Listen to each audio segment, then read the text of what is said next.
最近有一个民众着贼偷这地点，就伫咧台中丰原新港的附近。这警方呢是查到一个51岁姓刘的罪犯，照加重窃盗罪，甲伊移送法办。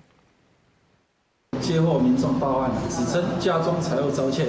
警方立即赶赴现场了解，经调查，被害人返家后发现房间内的铺满几零钱不翼而飞，初步估计损失金额约新台币15000元。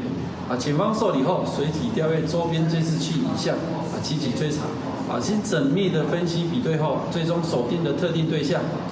并依16日中午12时循线查获涉案的51岁刘姓男子。全案依举行后依刑法加重窃盗罪，函送台湾台中地方检察署侦办。好，咱看到这男性呢是举一支菜刀入来人兜四界影一个了后，就开始来偷摕物件。这被害者回来时阵呢，发现门去互人甲撬开，皮包甲厝内现金拢总有15000块，全部拢无去啊。警方呢是有认出这是一个有前科的贼仔，最近是牵涉4桩窃盗案，拢总是偷摕5万块，目前已经甲人移送侦办。